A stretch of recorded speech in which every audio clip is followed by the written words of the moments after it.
Assalamualaikum warahmatullahi wabarakatuh. Selamat datang kembali di channel aku, Bidan Dila. Hari ini aku mau bahas sesuatu yang berhubungan dengan persalinan. Nah, udah lama nih aku nggak bahas mengenai persalinan.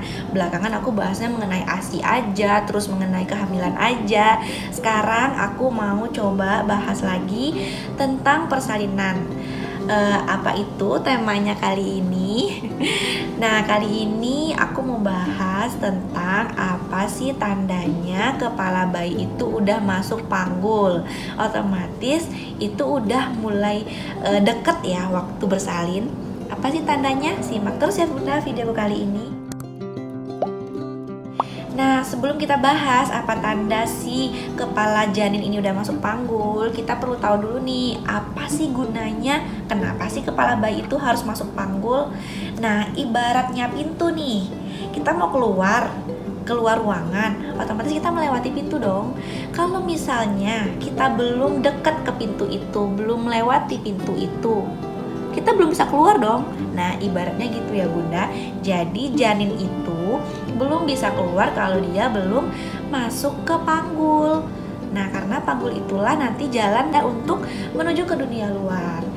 Nah, tanda-tanda bayi masuk panggul itu biasanya itu bisa kita pastikan dengan menggunakan pemeriksaan USG kalau ke dokter spesialis, atau kalau ke bidan bisa menggunakan pemeriksaan Leopold namanya.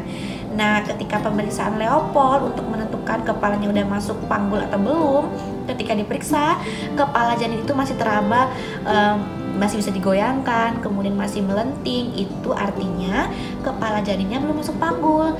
Namun ketika bidannya udah meraba terus nggak bisa digoyangkan, maka itu bisa diartikan kepala janin sudah masuk panggul.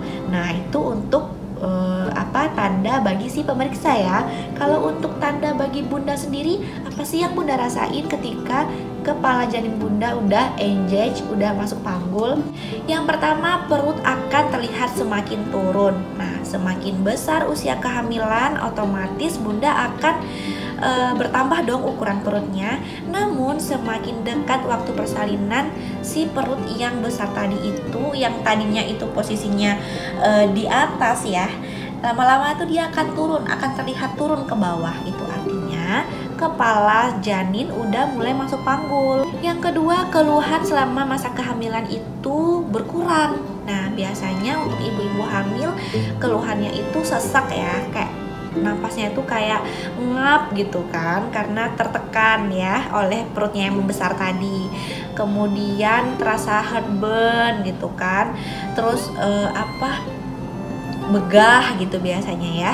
Kalau misalnya kepala janin udah masuk panggul, keluhan-keluhan tadi itu udah nggak dirasain lagi Bunda, karena kan kepalanya udah turun, otomatis yang menekan diafragma yang bikin sesak tadi itu udah nggak ada lagi. Jadi keluhannya itu udah menghilang. Itu biasanya jika keluhan udah menghilang, artinya kepala janin udah mulai masuk panggul. Nah, yang ketiga, Bunda akan semakin sering buang air kecil. Nah, dari awal kehamilan Bunda sih udah biasa ya dengan keluhan sering buang air kecil, tapi ketika kepala janin udah masuk panggul, ini intensitasnya udah semakin sering lagi Bunda. Udah tiap sebentar baru keluar dari kamar mandi mau kencing lagi, baru keluar dari kamar mandi mau kencing lagi. Biasanya sih kayak gitu, karena si kepala janin ini udah masuk panggul dan udah semakin menekan kandung kemih. Yang keempat, nyeri pada tulang kemaluan, tulang panggul, dan pinggang bagian bawah. Nah, kenapa demikian?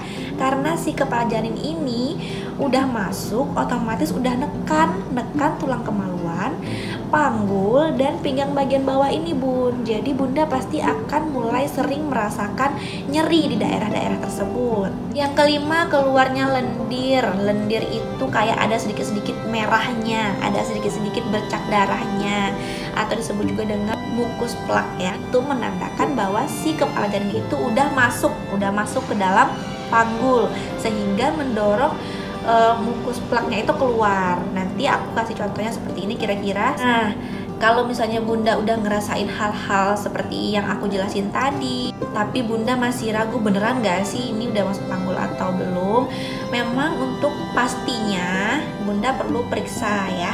Bunda perlu periksa ke dokter spesialis dengan melakukan tindakan USG lagi atau Bunda perlu periksa ke bidan untuk melakukan pemeriksaan Leopold ya. Nanti itu ada beberapa rangkaian pemeriksaan itu Bun dari bidannya untuk memastikan apakah benar-benar udah masuk panggul atau belum. Karena kan kalau misalnya udah masuk panggul, Bunda udah mulai bisa mempersiapkan diri ya, mempersiapkan segala sesuatu yang perlu dipersiapkan untuk persalinan. Semoga videoku kali ini bermanfaat. Cukup sekian dulu. Insya Allah nanti aku akan sharing-sharing ilmu lainnya. See you on my next video. Bye bye.